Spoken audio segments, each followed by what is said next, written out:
Hey, good morning, everyone. And put my glasses on here. Um, Welcome to today's webinar, An Adventurer Meets an Expert, a practical and scientific guide using windy.com in Alaska. This event is being held in the International Arctic Research Center on the University of Alaska Taratheta campus. The Alaska Center for Climate Assessment and Preparedness, we're also known as ACCAP, is hosting this event. ACCAP is part of the National Climate Adaptation Partnerships Network, which is funded by the NOAA Climate Program Office. ACCAP has been working in Alaska for over 16 years to improve the ability of Alaskans to adapt to a changing climate and environment. A few logistics before we get started. The webinar is being recorded. Due to the large number of guests here, I have your video and audio is turned off for the time being. Our presenters today have a lot of material to cover, so it's probably going to take about the full hour, but we will remain online at the top of the hour for a Q&A session for anyone that wants to stay afterwards. If you have any questions during the webinar, go ahead and drop them in the chat, and we will try to get to them at the end of the webinar when we do a Q&A session at the top of the hour. Later today, once the recording is processed, I will send you an email with a link to the recording, and it will also be available on our website. So with that, let me just introduce myself. My name is Ed Plum. I am relatively new here at ACCAP. I'm the Weather and Flood Hazard Specialist, and I just retired a few months ago from almost a 30-year career as a forecaster and a hydrologist at the National Weather Service in Fairbanks. And just to give you a little bit of background about what ACCAP is, so our vision here at ACCAP is to provide healthy and thriving Alaska communities, economies, and ecosystems in a changing environment. We have a diverse team here at ACCAP. And here is our team that we've got. And not listed here, we have a couple of Alaska fellows that are also working with us through the winter on a couple different projects.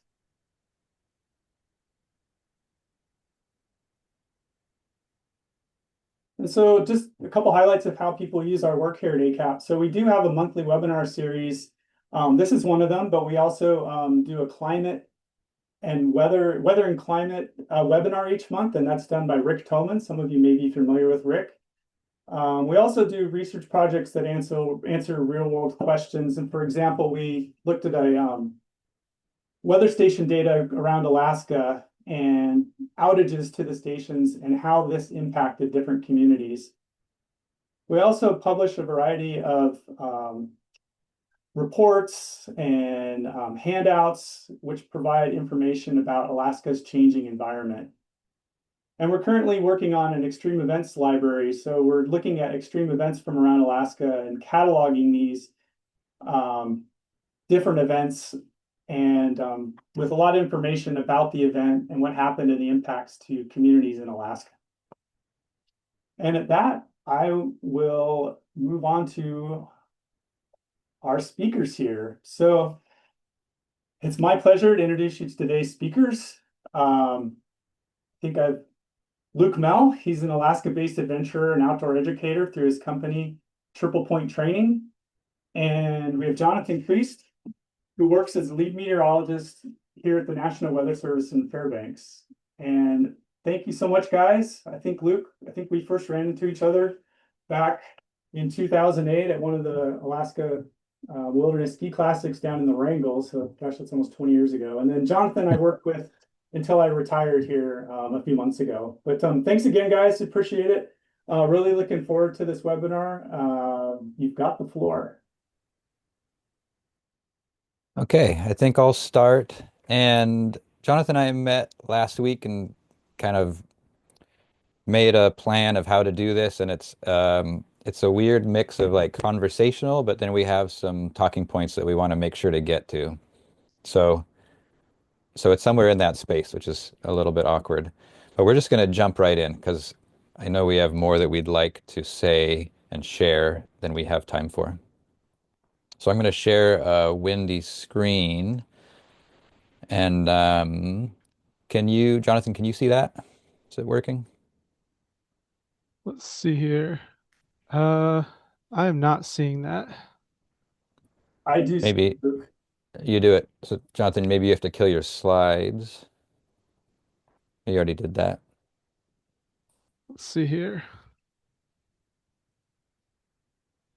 Well, Jonathan's figuring that out. I'll just give a little micro story here of when I was like there were many moments where I was like, wow, Windy is really cool and useful. But I had one trip in particular, I was just like, oh my God, this is amazing. And my wife and I did an ice skate and ski loop on these little lakes in the middle of nowhere. And we used the windy forecast, which showed a complete reversal in wind direction. So it was blowing from the west, and then overnight it was going to change to blow from the east. And we planned a trip around that forecast and basically got blown with a tailwind to the east, spent the night, and then got blown with a tailwind back to the west to complete a loop. And it was just the possibility of completing a loop with wind at our backs the whole time was just mind blowing. And I think right after that, I was like, got home and paid for the premium level of subscription for Windy, not because I needed those extra features, but because I was just like, thank you for making this trip possible. And any luck on your end, Jonathan? So I'm still not able to see your screen. However, I'll go ahead and kind of jump in with my windy story success story. So yeah, as Luke said, really cool tool, and this is something that I've been able to use both recreationally and professionally. It was my success story was 2023. I was forecasting for a wildfire in far southwest Oregon, northwest California, Rogue River Siskiyou National Forest. And every night we would develop what are called thermal belts, which are basically elevated inversion layers where it's really warm, it's dry, and it was important to forecast because that was where the fire was burning actively every night. And this inversion layer would move up and down. And as a forecaster from Alaska, I'm very used to forecasting inversions, especially in the interior valleys near Fairbanks. But in this case, with the inversion being elevated, the normal tools that I would use to forecast that were not giving me enough information. And so I went to Windy and discovered the airgram. And that tool by itself was enough to convince me that the tool, the way that the airgram laid out the temperatures with height, which we'll show in a bit here, was enough for me to, say, okay, this tool has some real operational utility and is worth paying, for a premium subscription for. And I've been incorporating it into my workflow, both as a forecaster and as an adventurer ever since. So yeah, really, really cool tool. And we've got lots, as Luke mentioned, we have lots to share with you today to kind of go through it. So And I'll I'll pass it just back to you, add, Luke. yeah, great. The airgram is a great example of a feature I don't understand well enough how to use, and that's a gap Jonathan can fill. And I can also say we both mentioned upgrading to premium, but none of this is coming from Windy, and we're very independent users. And one of the things I'll say is that I haven't seen a lot of value in upgrading to premium, but we'll um, we'll get into it. So I stopped my share, Jonathan, just in case restarting it would somehow make it pop up for you. So hopefully you Okay, can, I'm going to share mine really quick and yeah, that see sounds good. Yeah, we see if it. that'll reset. You see mine? Okay. Yeah, I I'm going to see stop yours. now and then I'll let you go again, Luke. Okay. It'd be nice if you can see any luck. Nope. That's so weird. It worked when we were practicing. That's okay. I think I can follow along with you as you're talking. This should Okay, be okay. let's give Yeah. it a shot. Yeah. So, I'd say that probably 90% of my time in Windy is just coming in and using the meteogram view of the forecast. And the forecast, these are all model products, and so I can click anywhere in the world, really, and it'll just read the values out of the cell of that model. Or if I'm doing like weekend warrior stuff, I can just click on one of these locations, Anchorage, where I'm at now, And the Meteogram view is available at the bottom of the screen. And so I skip basic, I just go straight to Meteogram. And for me, even without a real strong or academic background in weather, I really benefit from seeing this two-dimensional plot of cloud cover. And so these gray bands are cloud density as a function of elevation. And I like that as a user. I can think this band has a bunch of low clouds that are dense, so I'd probably have limited visibility. Or if I was trying to figure out, like, could we fly in there, or if there was a rescue effort, something like that, we're going to have trouble navigating with a cloud cover like that, as opposed to something I've scrolled here, John, a little bit later in the week where I can see high clouds, thin high clouds, and I can think, okay, those are probably blocking some sunlight, but navigation should be pretty simple. The other thing I really love about Windy is being able to see how much precipitation and when. So that's much more useful to me than something like a forecast that says there's a 25% chance of rain. Well, here I can see there's going to be a pulse that should max, again, according to a forecast, should max out at 9 p.m. and then it's going to taper off, and maybe there's a gap the next day at 9 p.m. and so on. So that level of detail, and graphically it's so accessible to me here just to see that that I don't need to read a bunch of words. I don't need to understand the forecast very well, but I can get in here and just visually, quickly find some gaps for access. Jonathan, do you want to take over and show? That's kind of everything that I do in Meteogram. I look at the wind, the color code for wind and wind direction. I look at the temperatures. I don't really look at dew point. Why don't you grab your screen and show what you might do differently within this view? Okay, that sounds good. So now hopefully everyone can see my screen. In the Meteogram, we've selected a location just to the northwest of Fairbanks. And as Luke mentioned, we can see the clouds here. One tool that I like to look at too with this is the cloud base. So that is going to be the bottom of the cloud deck, basically, and how high off the ground that is. So what we can see here is that starting at 11 a.m. today, it's forecasting a cloud base of 100 feet. So basically the clouds are right on the deck. And if I see that along with the dew point nearing the temperature, so basically there's only a 3-degree spread here between 12 degrees Fahrenheit and a dew point of 9 degrees. The dew point is the temperature at which water condenses in the atmosphere. And so what this is really showing me here is that the model is forecasting this to be fogged in. And as Luke mentioned aviation a little bit, a plane is not going to land if the cloud ceiling or the cloud base is below 1,000 feet and or the visibility is less than 3 miles. So that's definitely something to consider as we're looking at the forecast here. So this is a good example of showing that we're basically fogged in here from 11 a.m. until almost 11 a.m. The next day. The other thing that I like to look at in the Meteogram view is the rain versus the convective rain. So we're not seeing any rain in this. Let's see if we can find a spot that does have rain. If you go to Anchorage, there is one little blip on Anchorage that has it. Okay. Which is a little bit worrisome given that it's January, but yeah. So yeah, not quite seeing it. But what we'll do is, so if we see that the rain and we have values here for rain amounts, but we don't have values for convective rain. The rain amount is generally, if you see a lot of value in the rain. Jonathan, let me pause you because I think we can, if you go to the 28th, then you could go to the 3-hour view. It might only be visible. You're looking at the 1-hour view. There we go. Just so folks can see. So the 28th. So expand your 15-day forecast.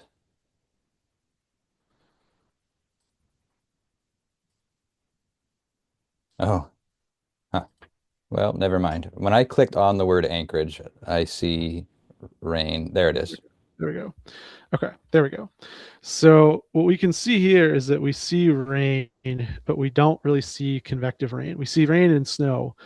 And in a case where you see rain for multiple hours over multiple days, you can expect basically that's like a gray, or we call it stratiform conditions, where sky's gray, it's raining often continuously. However, if you see rainfall in the convective rain category, that's the model simulating cells or thunderstorms or brief periods of heavy rain. And so while you may see values on convective rain at one point or 1 hour, 1 3 hour block, generally speaking, models are worse at resolving the timing and amounts of convective rain versus just plain old stratiform rainfall. And so you can expect to see kind of cell conditions or brief periods of heavier rain when you're seeing that convective rain element showing up here in the meteogram. And just to clarify for myself, the so that's the purple part of the bar on at the 9 p.m. bin. Yeah, exactly. Okay. Yep.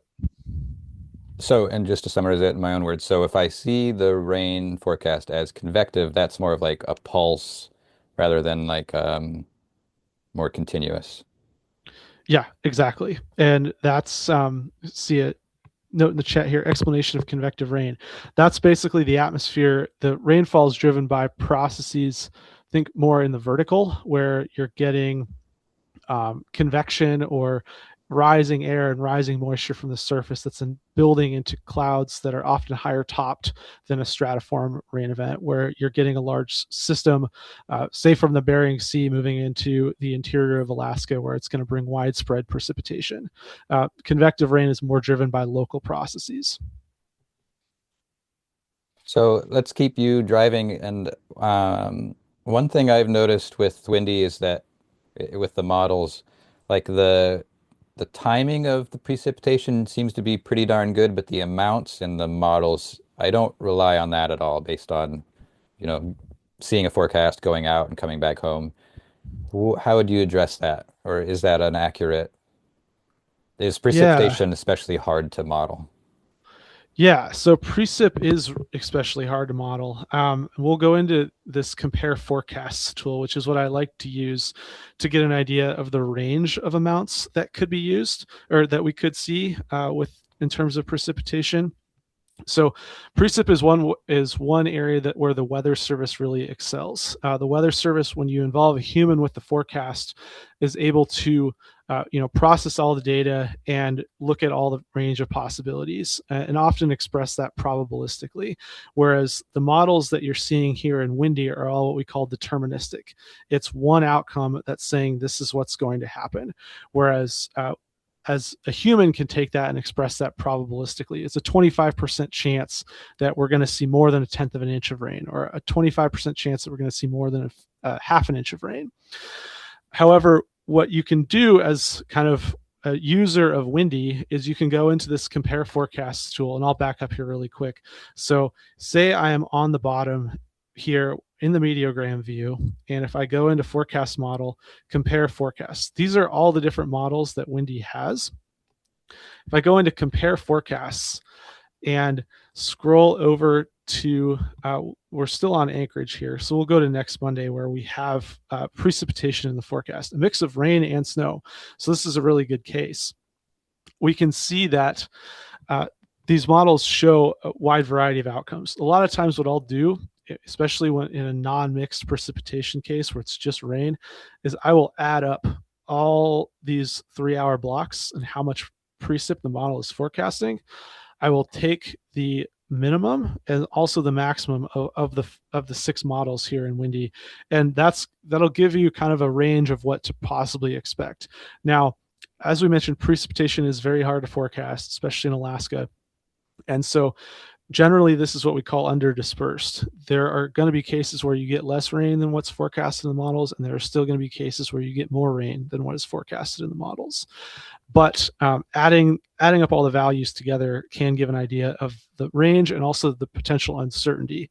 If the models are showing a wide variety of possibilities, that could lead you to say, hey, there's a lot more forecast uncertainty at this point. But if they're all pretty consistent, it's a good indication that there's higher confidence in that forecast. Let's keep talking about forecasts and maybe I'll drive for a second. Okay. Um,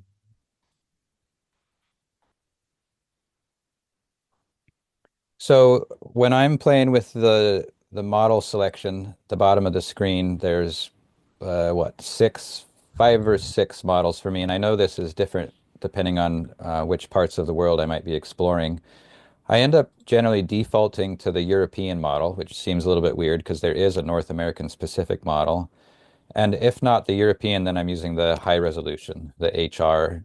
And for folks that I'm sure you can't see this on your screens, next to the labels for each of these in a tiny font is the grid size of the model. So the European model says 9 kilometers and the high resolution says 3 kilometers.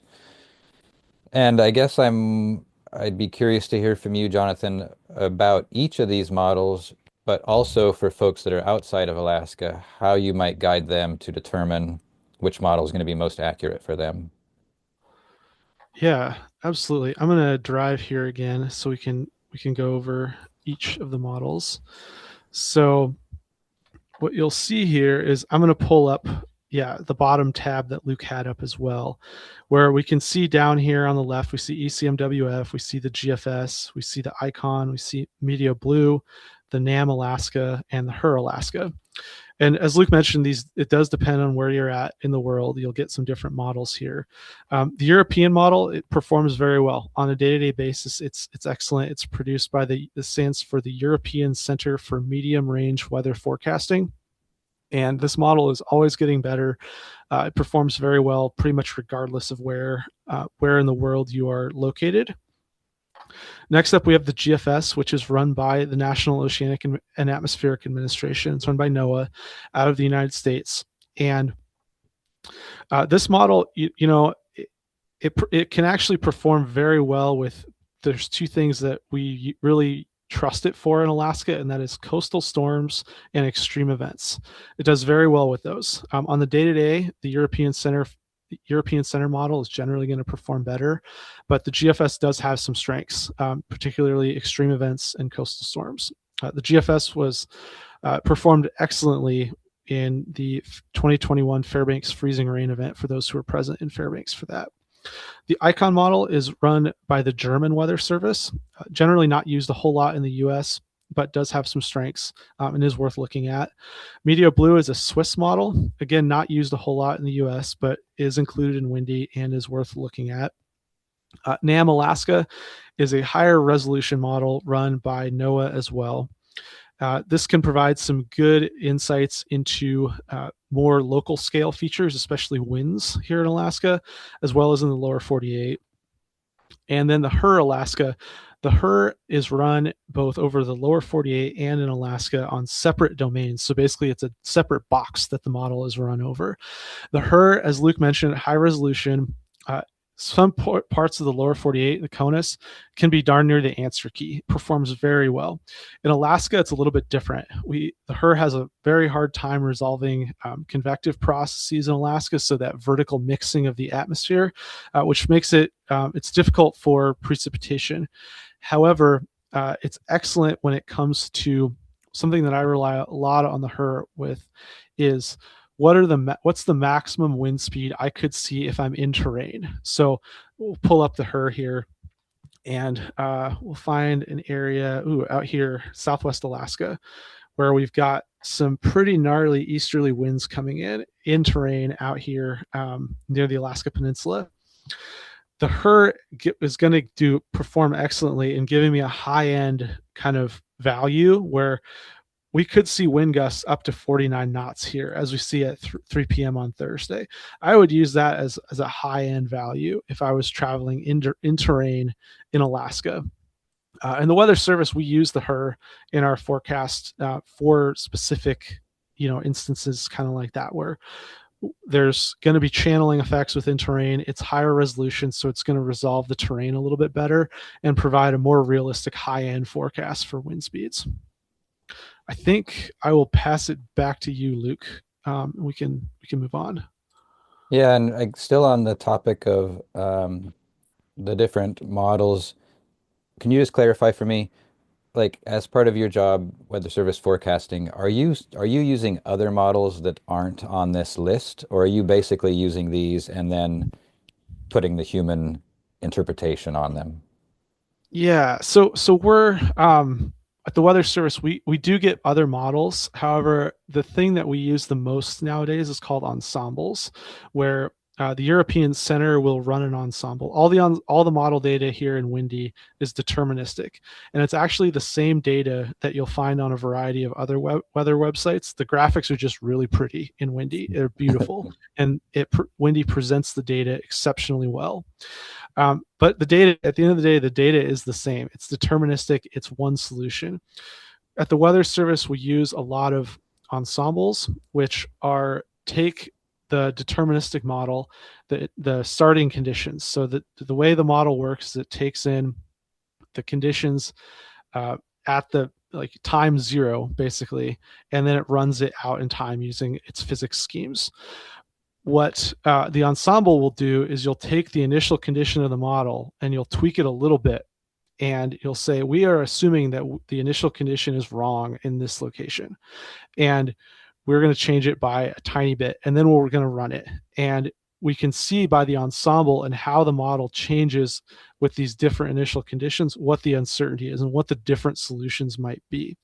And so at the Weather Service, we're constantly looking at ensembles to get an idea of A, the forecast uncertainty, and B, maybe the deterministic run is actually very different from the rest of the ensemble runs if you nudge the initial condition just a little bit. And that would give us less confidence in the deterministic run. So yeah, maybe a little bit of jargon in there, but Yeah, that would be I was going to say, how I explain. I understood some of that. Yeah. Okay, yeah, let me drive. And I'll share my screen. We've talked about precipitation, so let's talk about wind a little bit more explicitly. At the most basic level, which is pretty much what I'm using, it's just within meteogram, and I'm looking at colors and arrows. And I understand these arrows are showing the direction from which the wind is blowing, and that's been helpful. And then there's another way to view wind. It's called wind. And I do this. This is like, I guess it's the same model comparison, but for wind only. And what I like about this is that I can identify when all the models show a pulse of wind, and that gives me confidence that there really will be that wind in that event at that time. And then for folks that aren't familiar, these little wind arrows, again, they're showing the direction that the wind is traveling from. And so there's a real strong agreement between the models that it's blowing from the east. It's pretty damn strong. This is the area that I did that ice skating loop, and it was instead of showing this constant east wind, it was a switch from east to west overnight.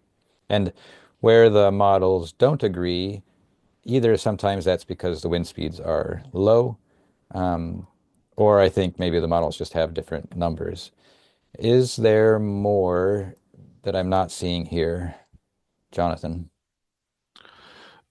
So in terms of the wind comparison tool, yeah, absolutely. I think you covered it really well. Yeah, you covered that exceptionally.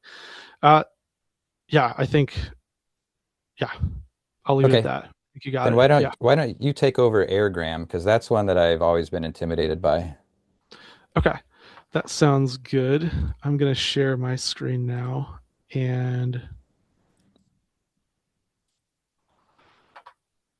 so then the aerogram. Okay. So that's along the bottom here as well. And you can use both any forecast model that you see in here that isn't grayed out. So we'll go with the HER for this example, since it's high resolution. And yeah, we'll go back here a little bit. So basically what we have pulled up, we'll go back up to Alaska. I want to point out a couple of things here. This is that tool that I pointed out at the beginning that really convinced me that Windy is a fantastic tool to use, and there's really a lot of utility to it. So say I click on this location up along the Yukon River near Fort Yukon, and I go into the aerogram. What you see here is what we call a time height cross section. And so you can see your time up here on the y-axis, so moving forward in time, and then you see your pressure levels here. So 1,000 hectopascals, 1,000 H here, that's closest to the surface, and 200 H, that's further up high in the atmosphere.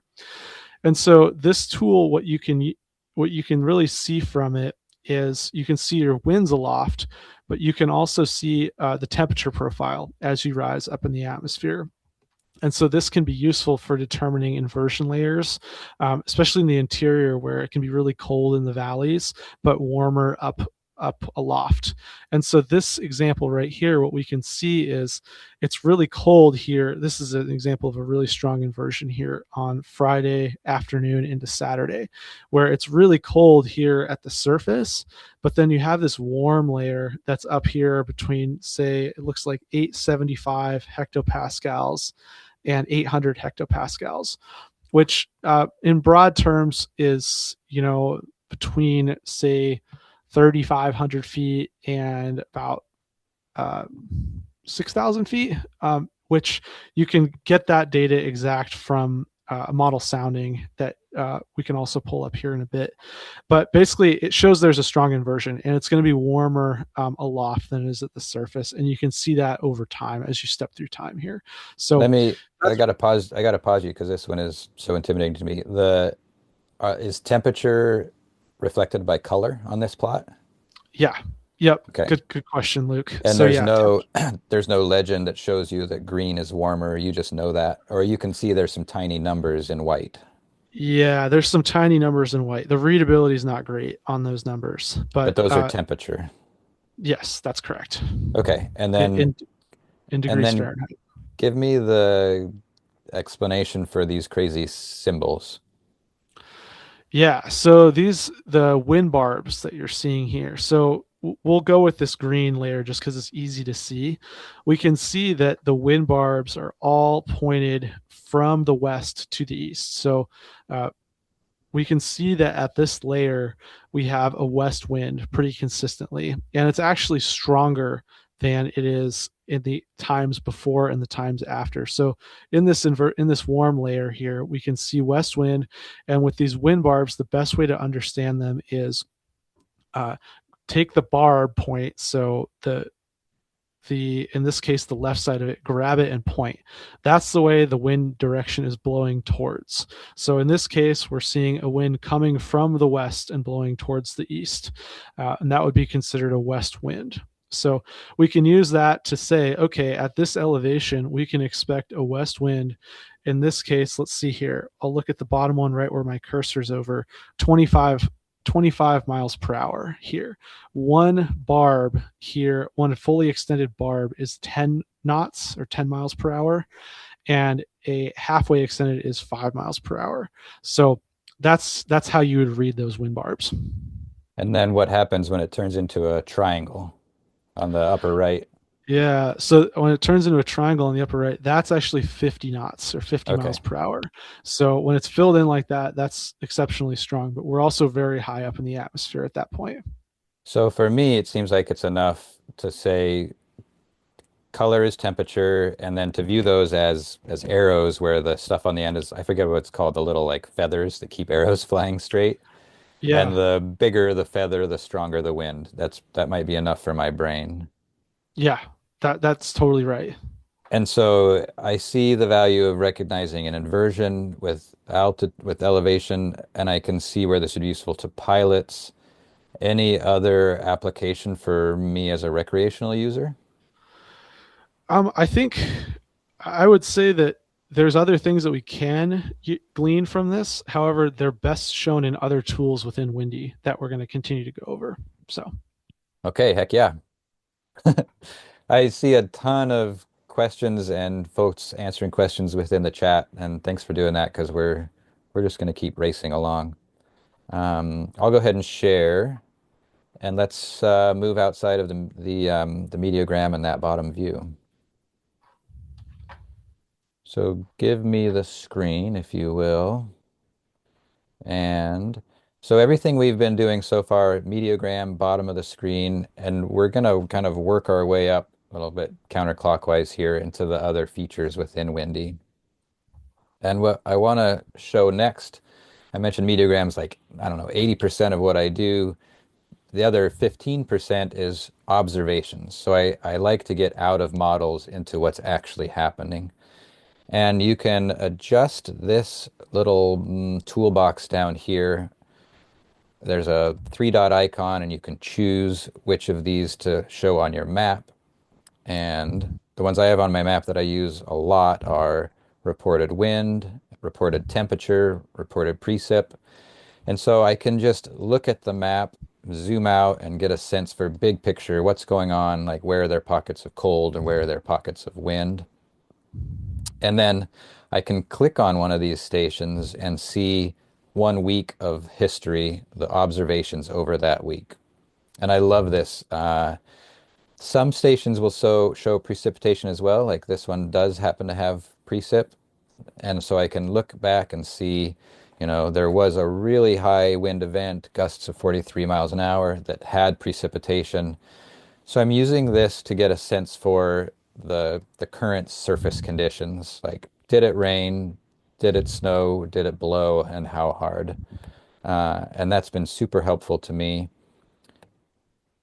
Jonathan, anything that anything I'm missing in this sort of observation space? Yeah, I think you nailed it on the observations. And are you in the observation versus forecast yet, or are you still in the wind detail, temperature detail? Yeah, just looking at the details at this point. Okay. So Yeah. let me show one more tool I use here, and then I'll hand off to you to look at the comparison.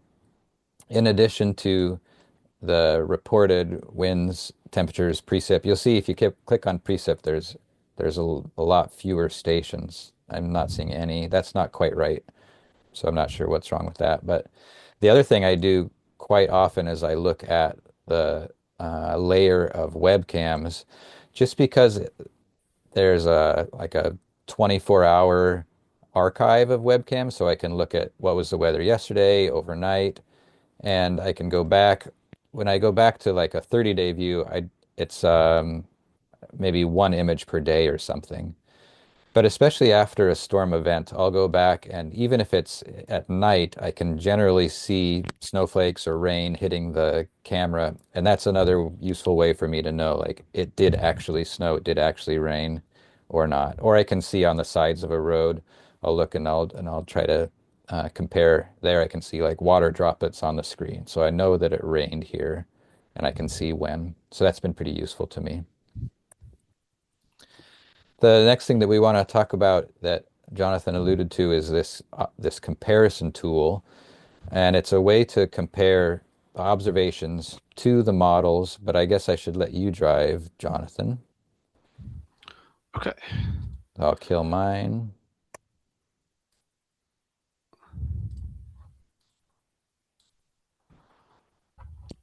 Okay. So now we are in the observation versus forecast. So right where Luke was just now, and I've clicked on Kenai, PAEN, as the station that we're going to look at for this demonstration. So I really like this tool because it can help me determine which model has a good handle on what is going on at that location. So what we can see as we scroll through here, so today is here and past data is prior to today. We can see that at 3 p.m. on Monday, the 19th, we have an observed temperature of 27 degrees with wind at 4 knots. And we can see what the models were showing at that time as well.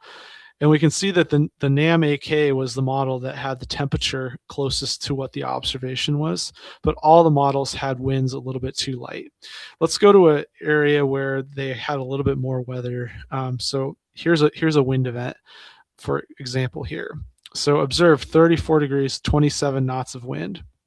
Yeah. And the GFS only had 14 knots of wind. So what we can see there is that the GFS is underdoing the winds. Say this was in the more recent past leading up to a trip that you were going to go do. We could see that we're likely not going to trust the GFS quite as much when it comes to wind going forward with the forecast if it's not performing very well in the recent past. So that's something that I like to use within the observation versus forecast tool, is just compare the observed to each of the models to understand which model might be performing very well. Or a good example here too is the NAM Alaska had 21 degrees for the temperature, but it was actually 34. So it was much too cold. And there's a couple things that you can do within Windy to kind of examine why might that model not be performing quite as well, which we'll talk about here shortly. I'm not sure if it's next, but it is here shortly. So the other thing with the observations is that Windy goes back about a week, and oftentimes it's useful to go back further than a week in terms of either comparing the observation versus the forecast, or just understanding what has occurred at that location over the past same month. How much that can give you an idea of how much snow might there be on the ground, or did they have a big wind event that was 10 days ago and maybe it blew all the snow away. And so I'm going to drop a couple of links here in the chat here as to where I would go to determine conditions that were prior to 1 week that that windy.com shows. And I think I'll pass it back to Luke after going through that, and then I'll drop those links in the chat, and then we'll move on to our next section of this.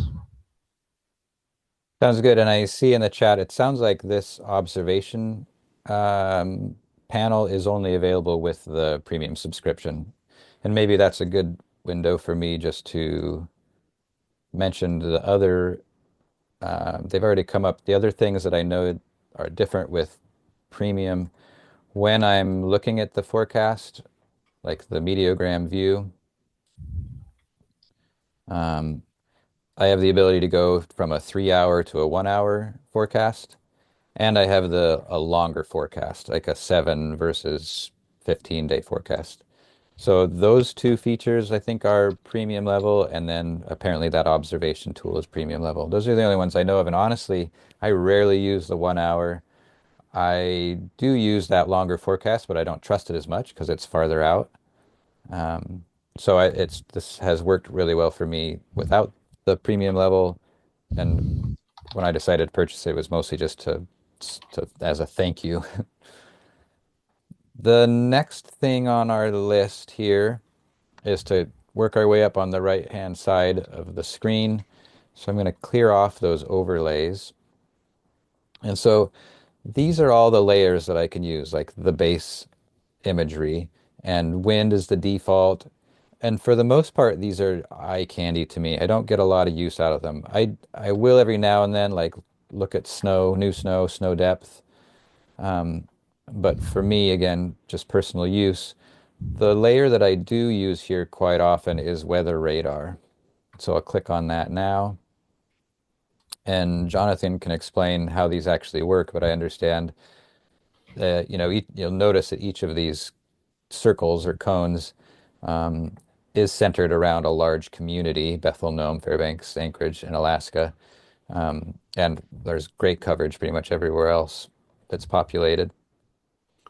Maybe this is going to be a more interesting demonstration down here where they actually had a pulse of precipitation. But I can watch a 24-hour pulse of precip, and so there is is it electromagnetic wave? What is sent out? What is radar? Yeah, it's a beam that's basically it's a physical instrument on the ground that shines a beam out from a dome that travels outwards and upwards from that dome, and when it hits precipitation or moisture particles, it returns a signal to that dome where the data is processed, and so that we can display what we see on the map here. And so where this is useful for me is to look and see, like, because this isn't a model, this is like there really was stuff in the atmosphere, right? And so it gives me a sense of where and how much based on the color scale. And I know, is that how you call it? You call it stuff in the atmosphere? Is that the professional terminology? Yeah, these things can actually capture all kinds of different. It can capture migrating birds, even What? biological returns. They capture everything. So yeah, but to Luke's point, I think that radar is exceptionally useful where we have it because it is observation. It is something that is happening in real time or did happen. It's not modeled data. It is it's ground truth effectively, or sky truth, since the beam is shining up in the atmosphere. The other thing that's a little bit hidden here, but it's so cool that they've done this. They include an archive of the radar information. So I can go back years, months, weeks, and I can look at the previous whatever time frame that I want to see again where that pulse of precip moves through.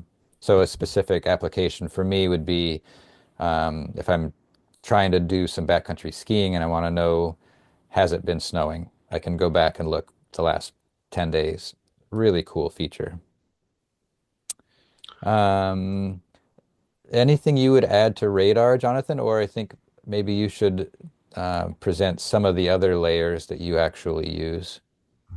Yeah, I can definitely do that. I think one thing to add on radar here is that what you're seeing on Luke's screen with the circles, that's kind of the absolute maximum distance that the radar can see. And so with the way radar works, with the beam shining upwards and outwards from a physical location, the further away from the radar you are, the higher up in the atmosphere that you're actually seeing in general. And so what's important to note is, say, like for around the Fairbanks area, for example, in the summertime when we have really developed thunderstorm systems moving across the Yukon Flats up near Fort Yukon, we can often see that on radar because the cloud tops rise up to 30 or 40,000 feet, and the radar is hitting that level.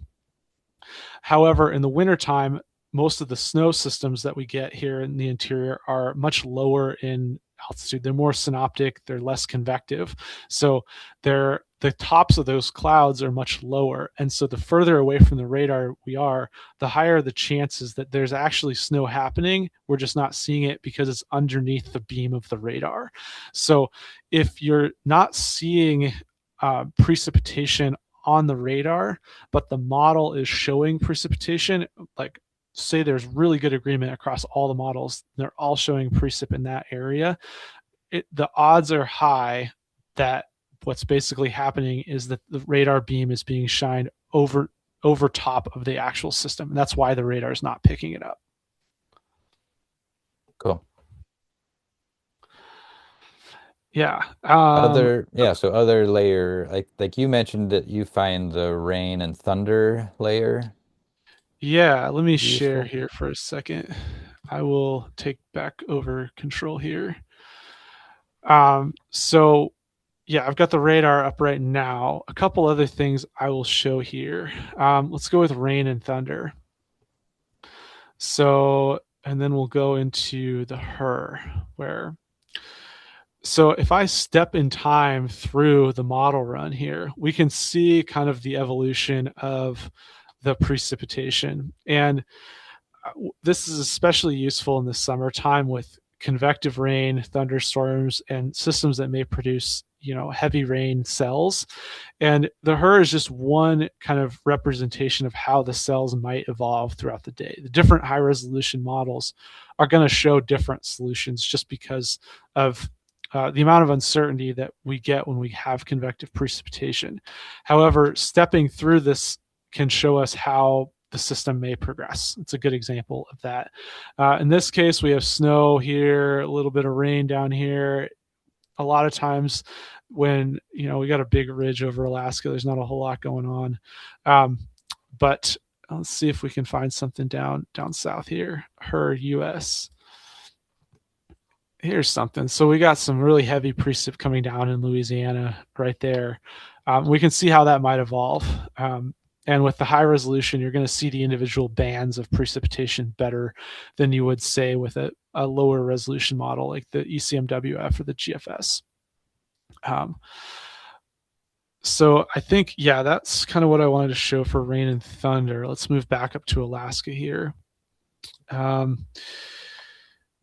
The other, okay, one more thing here. We'll go into the menu. And this is where you can see, so the Weather Service, here at the Weather Service, we issue forecasts, but we also issue warnings, advisories, and watches. So if you go into the main menu, this is from the top here, and scroll all the way down to weather warnings. we can see both not only US, but also Canadian warnings and warnings from Russia, even where, say, we zoom in to Southeast Alaska here and we click on Prince of Wales Island, we can see here on the right side the freezing fog advisory, what, where, when impacts additional details. And this is something that is produced by the National Weather Service, produced by a human, and is going to have details. So what visibility 1/4 mile or less in freezing fog. So, and the sender was NWS Juneau, Alaska. So this is where you can view, official weather service products within Windy. And I think it's always a good idea to check before you head out somewhere whether or not there's any watches, warnings, or advisories in effect for that area, and to read them because they're going to give you a better idea of the impacts that weather might cause on the area than say the model data that's available in Windy. So that's something that is really useful that's in Windy. And then the last thing that I wanted to show is we'll back up a little bit to when we were using the observations versus, let's see here. Okay, Talkeetna, the observation versus forecast tool. So I mentioned there was a way to determine, say, where this event here, Talkeetna, say why might the NAM not be picking up, or let's go with the GFS. The GFS had winds that were too light compared to the observation here at Talkeetna on Friday. And a way that we can investigate why that might be the case is by using, it's called, let's see, I might have to exit out here, by using this this altitude tool. And let's see if I can find it. Might have to go back into the meteogram here.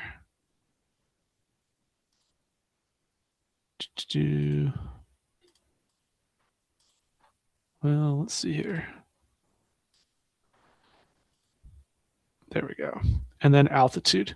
So we click on one of the weather elements and then we go to this altitude tool. This is something, we'll go to wind actually, since that'll be the most useful. Go back to Talkeetna. With the altitude tool, you can actually drag upwards. So with winds, we think about it a lot in terms of, as meteorologists, in terms of what's happening in the vertical within the atmosphere, not just the horizontal. And with the altitude tool, I'm looking at the surface winds right now. But say I want to look at 2,500 feet above the surface, or above sea. This would be above sea level. So say I'm going to 2,500 feet, and the winds are not matching up with the observation that you're seeing here in Windy. You can drag the winds up and see what the winds are doing aloft or higher up in the atmosphere.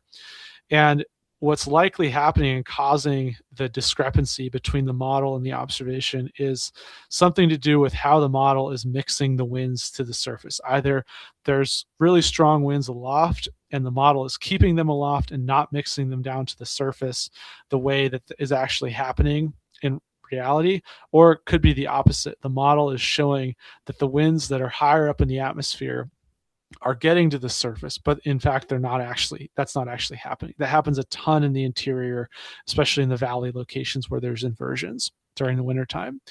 And so we can investigate basically the winds with altitude using that altitude tool to get an idea of what could be going on. Maybe there's pulses of wind where all of a sudden you just get one random gust, and that could be the winds from higher up in the atmosphere mixing down to the surface just intermittently. And so, yeah, I guess my point with describing this is, if you are seeing winds that are not matching the observation, seeing winds in the forecast that are not matching the observation, or vice versa, using the altitude tool can be useful to get a good idea of why that might be the case. I think. Okay, that also I understood a piece of, but that's a good segue.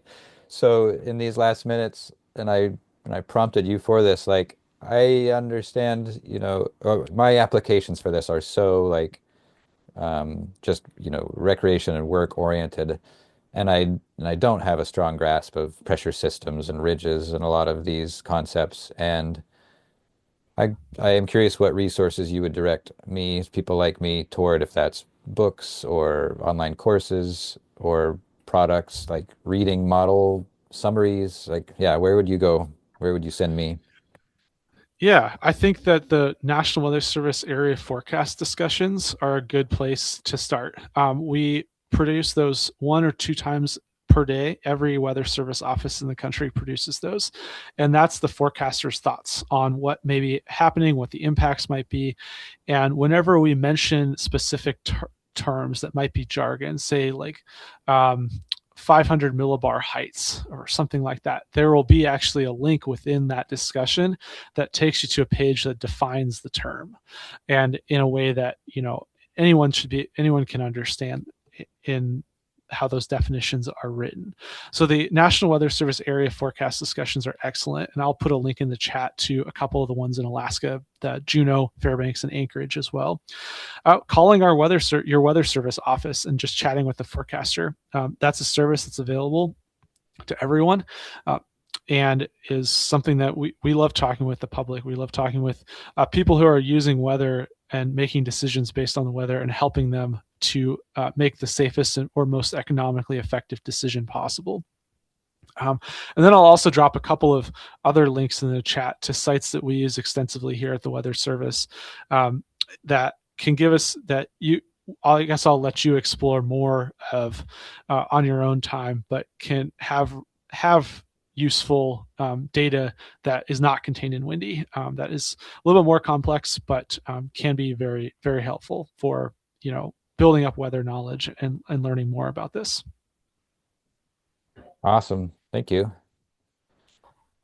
Ed, I think that's everything on our list. If you want to take a stab at synthesizing any of the bazillion comments, Yeah, there's a lot of professionals in the space, so it's yeah, good luck with that.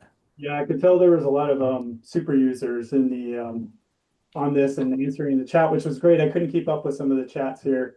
I tried to capture questions that weren't answered by somebody else in the chat, but I do want to open it up to some questions here, and so I'm going to let's see. I am going to allow people to unmute themselves and you can start your video. So if there's any direct questions from folks online right now, if you have a question for Luc or Jonathan, feel free to unmute yourself or turn on your video and ask a question.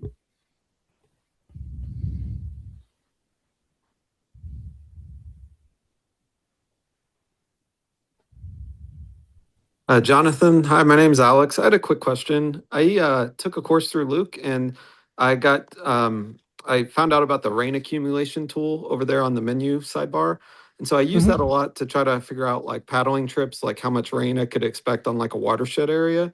What I've been doing is trying to like journal what I'm finding, the European model and the I think GFS, the American model, and like what the differences are between, kind of like you mentioned when you were saying, is that the best way to do that? Is like what model to trust for my area the best, and like, or is there a better way of things to look at when I'm using that rain accumulation tool? I don't know if that question makes sense.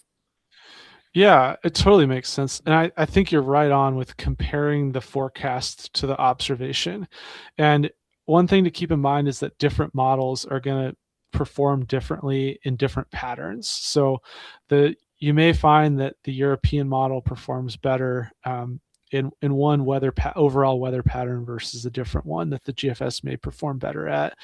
I would say that, yeah, but you're right on in terms of that, and utilizing your own observations as you're on your paddling trips in terms of how much rain falls, and then also using weather station data. I think I dropped the link in the chat earlier of where you can change, I guess, the weather station identifier. They're all 4-character identifiers here in Alaska, and you can actually go back into the station data and gather the observed rain amount at different stations across the landscape.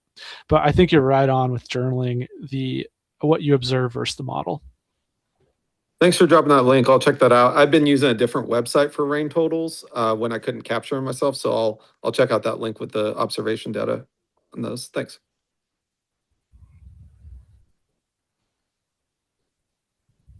Yeah, is there anyone else online that has a question they'd like to ask?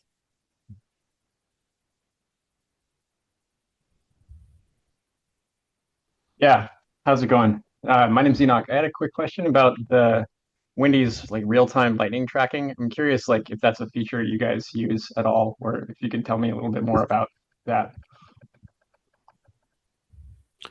Do you use that, Luke? Not at I'm all, curious too. but I'm not, I like recreationally, I'm just not in a zone that gets much lightning. Or I should not even recreation, just I'm where I go that I rarely see lightning.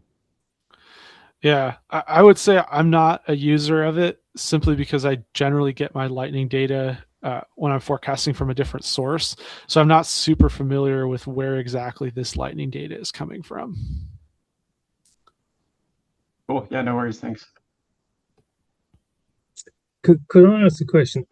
It's just how well does this work in high mountain areas where, I mean, as you say, you have this cross section of the atmosphere, which obviously starts in some mountain areas only at 5,000 meters something.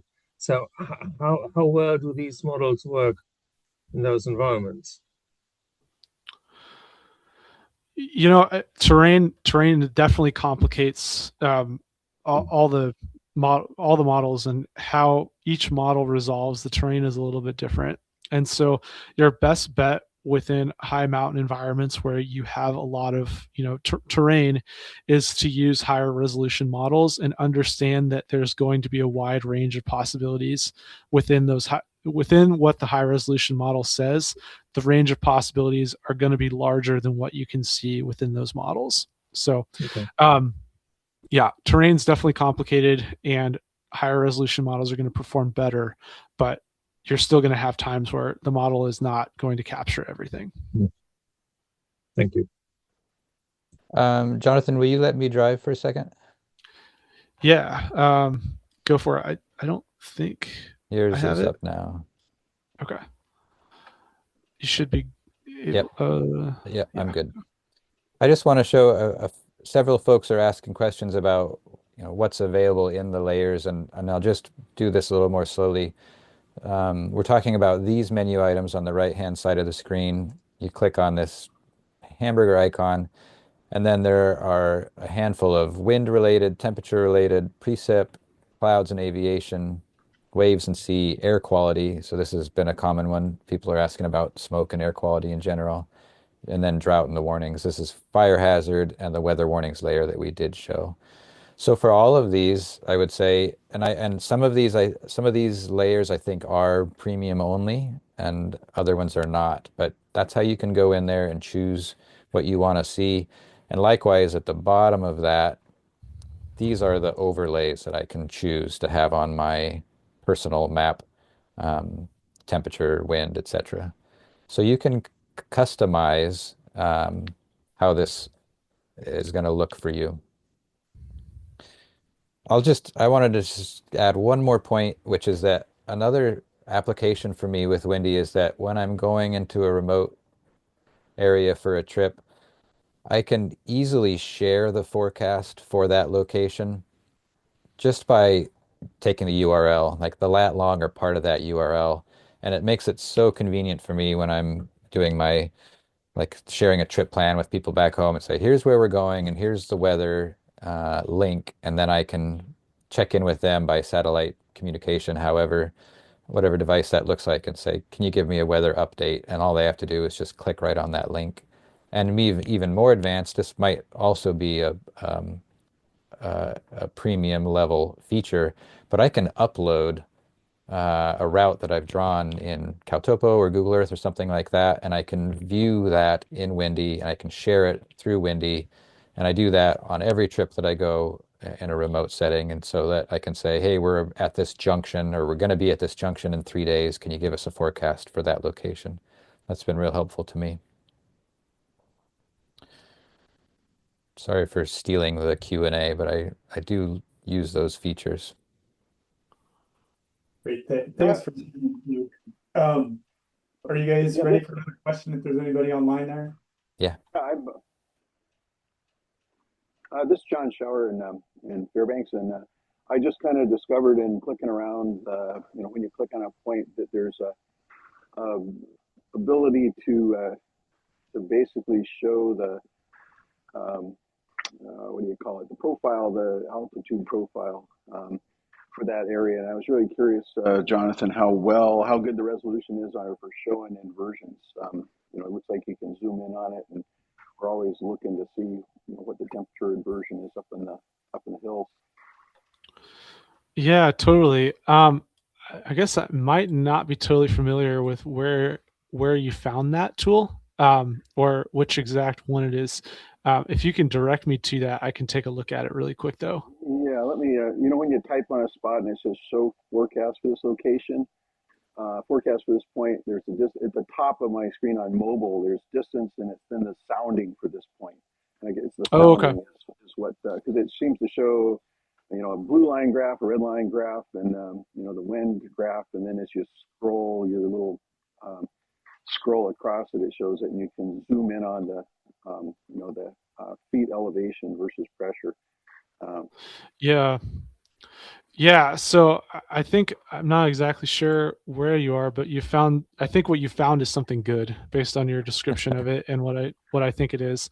And yeah, so we in Fairbanks here at the Weather Service, we use soundings extensively for forecasting inversion strength.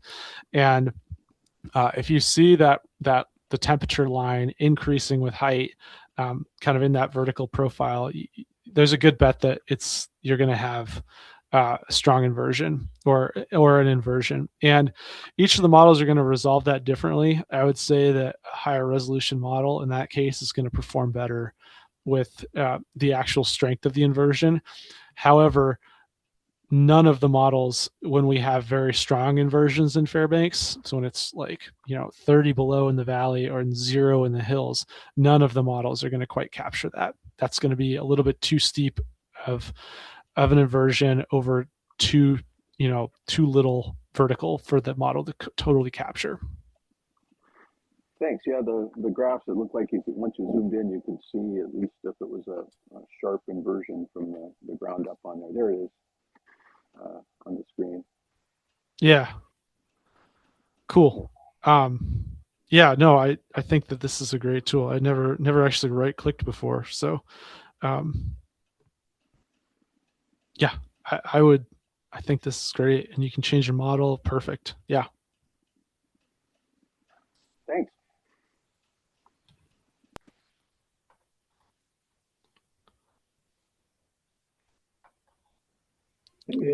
Okay.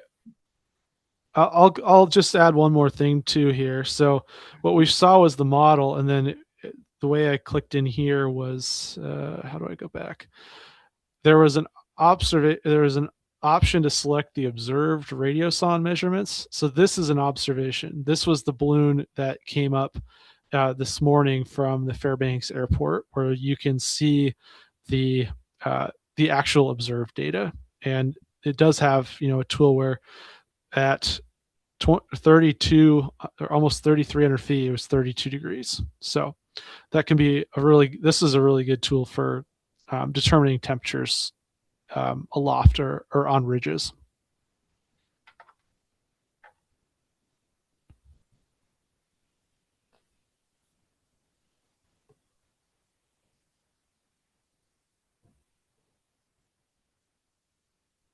Hey, any other questions from the audience? I do have a number of questions here that I kind of captured from the chat that I don't think were answered.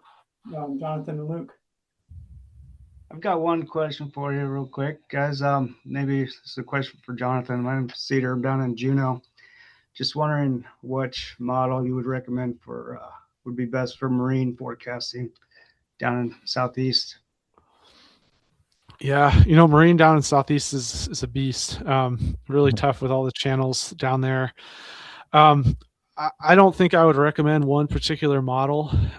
I would say that the best way would be to use kind of a combination of all the models or the Weather Service forecast. I know the Weather Service down there has a lot of, rules of thumb based on pressure gradients across different channels, and that their forecast is going to be pretty darn good, especially compared to a lower resolution model.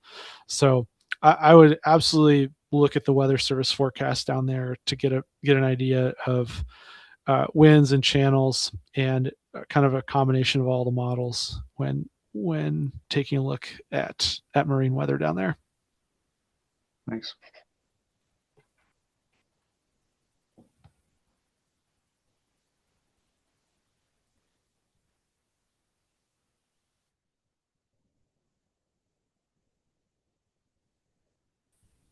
Hey, a lot of good questions. I'm definitely learning a lot about windy here. I am looking through some of the questions. I think a handful of these were answered, but I don't think this one was, unless I missed it. Somebody asked, is there a way to display altitude instead of pressure on the airgram y-axis? That is on my wish list. I would say that the best way to determine altitude with pressure is actually using this radiosonde data.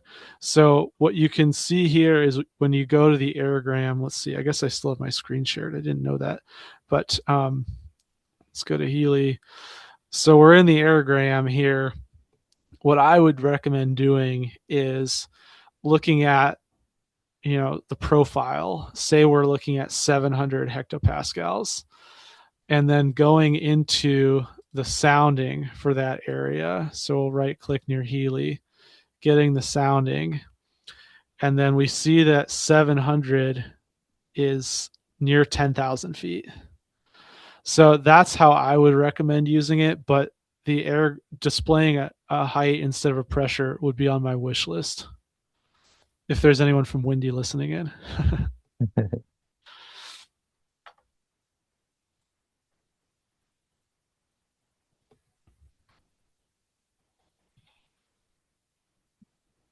So Jonathan, there was a question about, I know you talked about uncertainty and ensembles, and being a forecaster, I'm very familiar with that, but somebody asked, can someone address how windy can be used to identify the uncertainty of a forecast? Also, how far out should we realistically trust these models? Is there a rule of thumb for when a forecast shifts from actionable data to just a general trend, particularly with marine forecasts?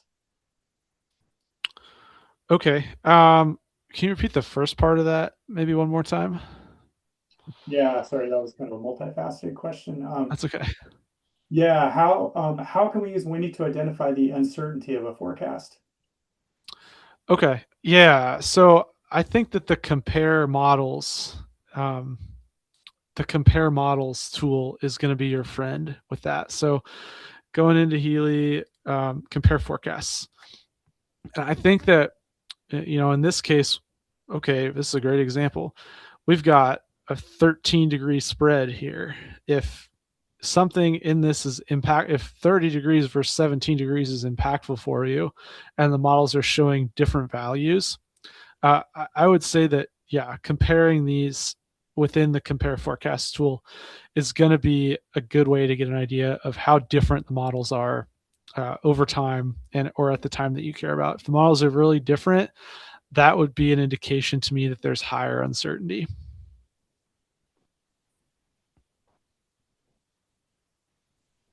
Okay, great. Thanks, Jonathan. And kind of the second part to that question was, how far out should we realistically trust these models? Is there a rule of thumb when a forecast shifts from actionable data to just a general trend? And this person specifically, like I mentioned, was interested in the marine forecast environment. Yeah.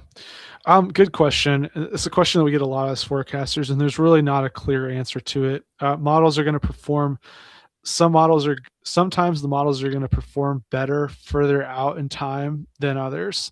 And there's times where if the models are locked in on a solution where they've been consistent with each run, where their run-to-run consistency is really similar, that we'll have confidence in something, maybe say an impactful event 7 or 8 days out, even in Alaska.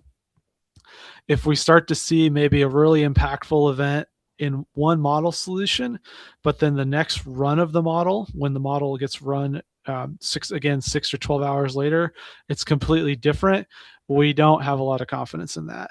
And so I think the best way to determine your confidence in a long range forecast out beyond 3 to 5 days, I think we've got pretty good confidence. But if you're looking longer than that, the best way to understand that is to watch the models run to run. And most models are run 4 times a day, some are run twice. And getting an idea of how are they changing each run, is there a trend?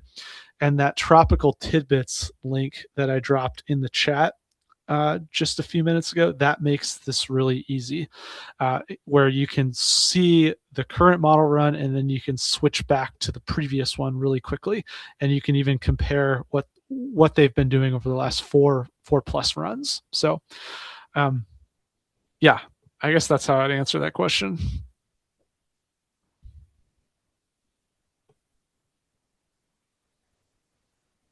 Okay, I'm kind of looking back through the chat again here too. There was kind of a discussion about just variability in models. Ellie does a lot of work out in the Aleutians, and she's let's see, kind of a thread of conversation here, but she says she does a lot of helicopter supported field work in the Aleutians. And they found that Windy often misses very workable windows of good weather on the lee sides of islands or big terrain. But it sure can be nasty weather getting back and forth between those nice windows. So I think her question is, yeah, like how can you use Windy to, especially when you have such high variability, in the terrain you're working with and uncertainty, is Windy able to, are you able to use Windy to kind of decipher that? And, I guess in this case, make a go or no go decision for their field work. Yeah. I would recommend in an environment like that, I would recommend using the satellite image quite a bit and also talking with your forecaster out of the Anchorage office. That would be a situation where it'd absolutely be useful to talk with a forecaster who's going to have more data available to them than you will on the ground out there. This is the satellite image here in Windy. I do think that this is pretty inferior to a lot of the other satellite functions that are out there. And so I guess I would recommend different tools rather than Windy with this case. Yeah, the satellite you can use it to see where the clearing is. It's a real-time observation. But I would say that, yeah, calling your local weather service office and talking through those decisions and whether there might be a window or not would be what I would recommend. Great, thanks, Jonathan. Another question kind of about models. And so somebody was asking, does the HER model or the high resolution rapid refresh, does it use more observation sites than the other models, or does it just sample them more often? Good question. So the HER incorporates radar data. The big difference is with the HER is that incorporates radar data, other models don't. And the fact that it incorporates that and is actually simulating convection as it's running, it uses a lot more compute power to simulate convection, whereas the other models, quote unquote, parameterize it. So it uses math basically to predict where the convective rainfall is going to be, whereas the HER actually simulates it in real time. So that would be a difference there. Okay, hey, Jonathan, to follow up on that, Ken just dropped a question in the chat. I'll let you answer this. Do any of the models incorporate station observations? Yes. Station observations are critical for the model's initial conditions. So basically the model is going to look at what's called a reanalysis, which is basically a map where the reanalysis uses a combination of the station data and interpolation to create a grid basically of what it thinks happened at what's happening now or what's happening at the start of the model run. And station data is critical to coming up with that grid, that initial grid, as well as satellite data. Satellite data accounts for a large percentage of the initial conditions within the model initialization. Great. Thanks, Jonathan. This is more a couple Windy specific questions about using the application. So is there a way to get windy to default to the meteogram view upon opening? It's also my favorite, but it'd be extra cool if you didn't have to search it out every time. There is not, and that's one of my what's on my wish list for Windy would be to make it default. And I think somebody mentioned you could bookmark that tab and go through there, but it's annoying on the phone and on the browser. Yeah, and riffing off that, there was another question, Luke, about will you be able to share how to use features on the mobile app? And specifically, this person uses an Android as well as PC. When out and about, I'm generally on an Android. I mean, I don't know if you're able to. We won't be able to show that on here since we're working off the PC version. But I don't know if you have any comments on that. I haven't used the Android, but for the iPhone, all of the functionality is there. It's just in a few different places. Um, yeah, so I think that's kind of beyond the scope of what we could do here. I can take this moment to make a plug for my some of the courses I teach. I have a trip planning risk management course that's starting February 1st called Start and End at Home. And that's a great opportunity for people that want to dive deeper into using Windy and some other resources to plan, especially in remote locations. But I don't have obviously don't have the weather expertise that Jonathan does. Mine is more of a functional and what has worked for me, what actively works for me.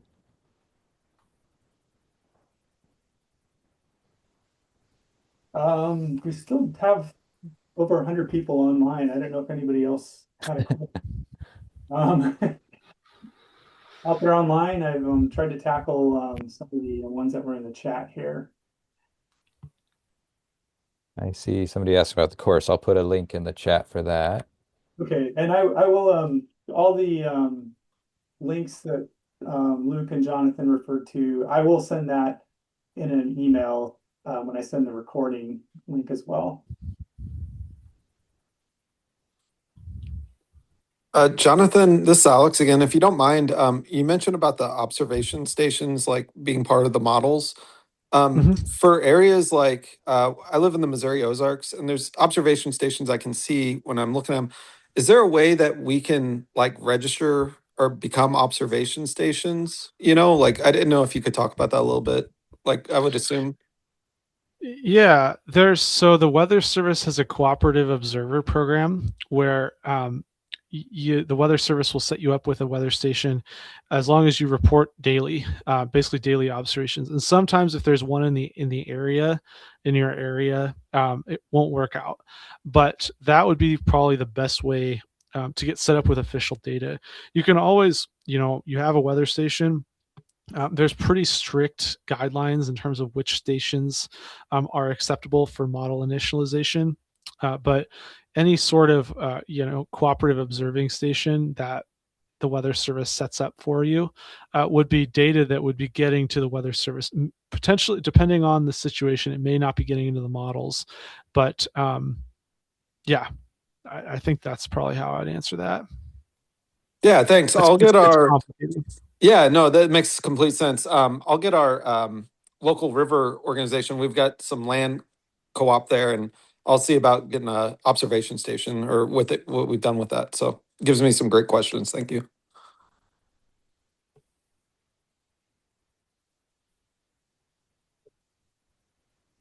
Guys, let's see. I tackled most of the ones that were in the chat. I'll leave open for like one or two more questions, and then yeah, then we'll call it a day. Anybody else in the audience have any other questions?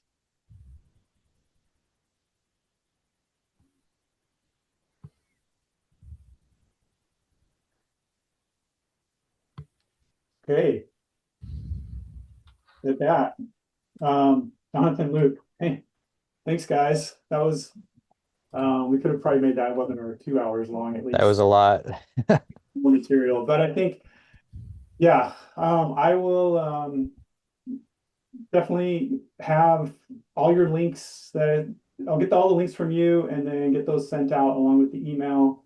I'll try to capture the chat here too, because there's a lot of information in there that I can send out as well with questions answered and other links in there. And just want to thank you guys so much. We appreciate you participating in this webinar. like I said, part of ACCAP, preparedness is in our name. And so that's kind of where I see how this webinar falls in our lane of getting Alaskans. And obviously we have people outside of Alaska here too, being more prepared when they go out, for whether they're going out for recreation or subsistence, or, you know, for other type of activity, search and rescue, or just traveling from community to community. And so just having worked for the National Weather Service and traveled around Alaska, and then also in my personal time, I did run across a lot of people that used Windy in addition to the National Weather Service forecasts. And so I know it's a widely used tool. And so, but I think sort of giving a little mystery, but resolving some of the mystery behind the models is really helpful, because it's easy to just look at one model and then not get the forecast you were expecting, you know, when you actually get out there. So thanks again, guys. Any final comments from you?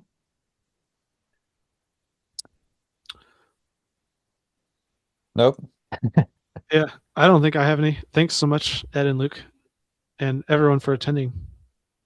Yeah, I was just trying to think of how folks could follow up with more questions, but it's yeah, maybe we can do another one at some point, and or maybe Weather Service can do another one without me. I will drop my email in the chat here as well. If Oh, that's anyone bold. wants to contact me directly, I'll Yeah, go for it. We'll put your contacts. Go for it. And everyone as well. All right. If Jonathan's doing it, I'll do it too. Okay. And then Ed, you know how to save the chat, you know that option in Zoom?